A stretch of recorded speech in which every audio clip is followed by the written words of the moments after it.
That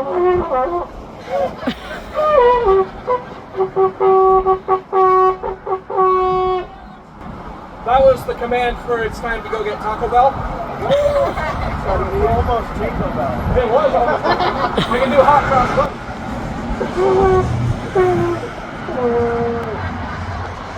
I was seeing some schmuck named Jerry cut up vegetables with Civil War swords. Now this is actually more relevant than you might think, because this house right here was lived in by William Hyser, who among many accomplishments was captain of Company F of the 6th Michigan Cavalry.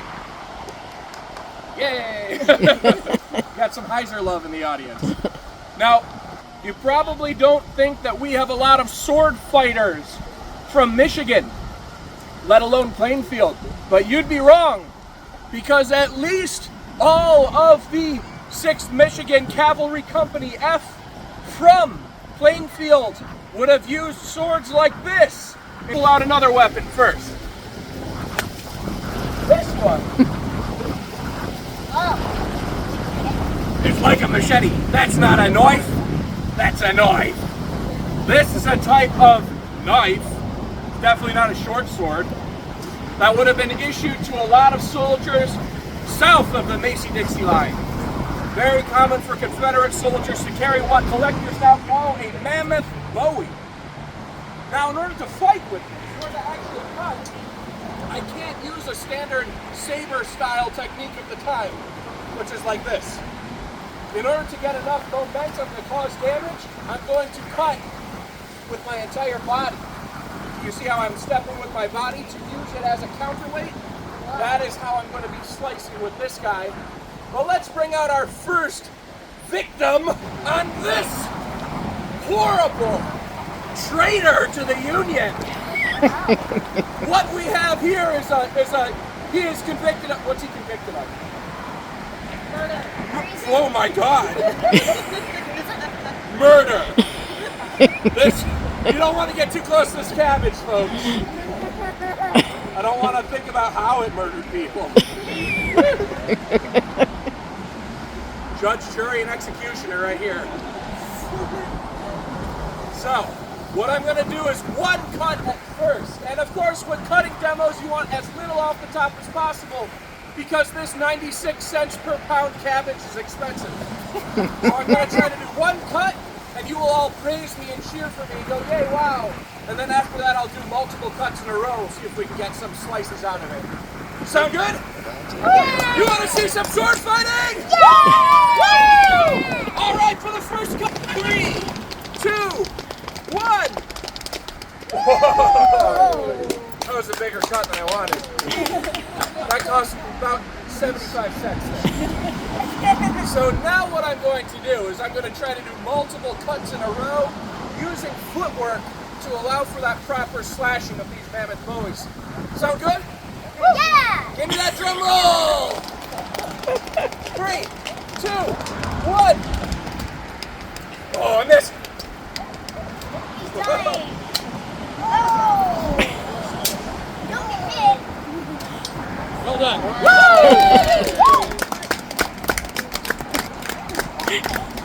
This is what we think of murderous cabbages.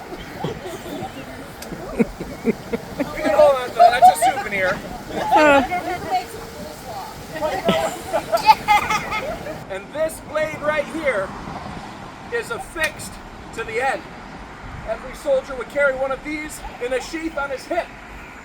And when the command was given to fix bayonets, you knew you were hopefully going to be okay. Because a bayonet charge was a valid technique on the battlefield for pushing your enemy off when they are weak, for capturing artillery or fortifications, or just if you want your colonel to show off and get a reputation for himself. And yes, occasionally if you're defending Little Round Top and you run out of bullets, but most of the bayonet charges were done with a cartridge box with plenty of rounds still in it. Ooh, it's gotta be gruesome.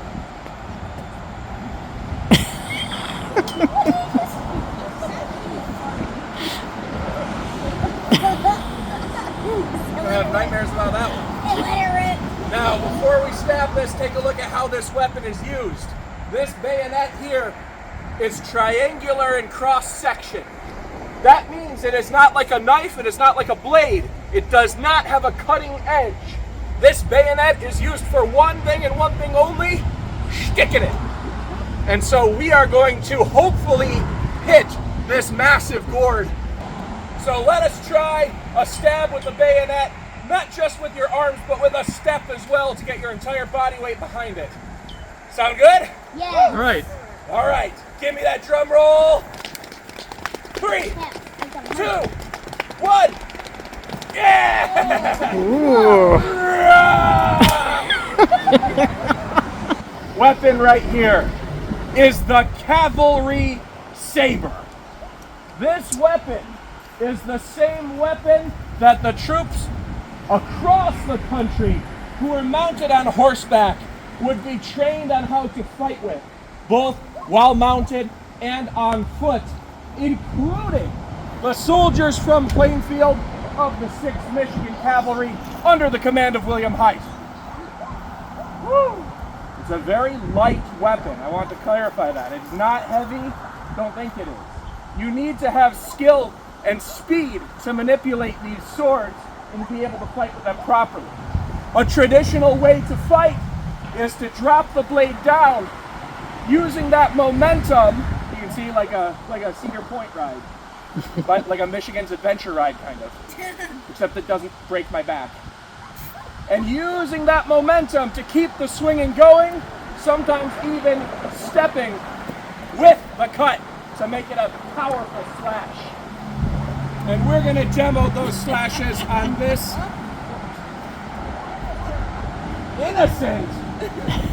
Nah, I don't want to hear that. What crime was he convicted of? Bad pickles.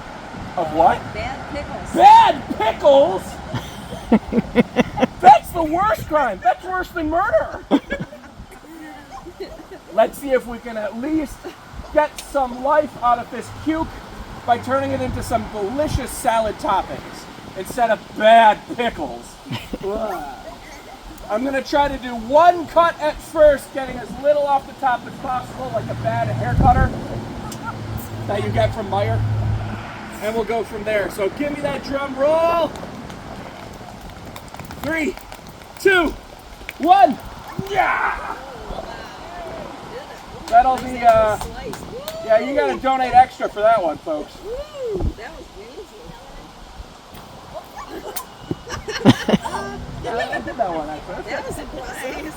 But now I'm going to demonstrate a technique that these soldiers would have been trained with. It is called the mullinet, which translates to the little windmill. Pretty hardcore sword fighting technique. That's where you keep the blade going as long as you can over and over with the same cut, sometimes going back and forth or swapping from one side to the other. And I'm going to try to get as many little slices of cucumber out of this as possible, and you are all going to explode with cheers and applause when that happens. Sound good? Yes. All right. This time I need you to give me a 3, 2, 1, cut! And that's when the cut will start. Sound good? Yes. Let me hear it! 3, 2, 1, cut! Whoa! Whoa! Yay! Thank you all very much. And one more. Oh, and there's refreshments down there. Donuts. One more round of applause for the Plainfield Grand Rogue Historical Society! When you're ready. Yeah! Yes, good job. So, next person, you want to help me out with something special? I don't know if you should throw it or roll it. Oh my gosh. And because the bad pickles. Hey, But Nolan, in this watch case, this.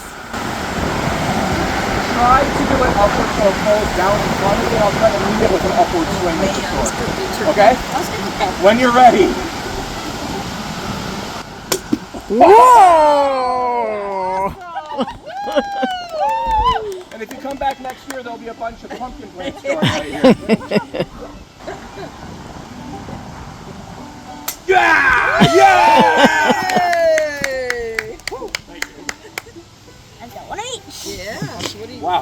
take those home. Yeah. Thank you. All right, my friend. One at a time. Don't shotgun veggies at me. Oh, you got it. That was tough. You actually got that one. Yeah, if it's coming at me, I get desperate and I go. Oh boy, big one. Let's make it happen. Yeah!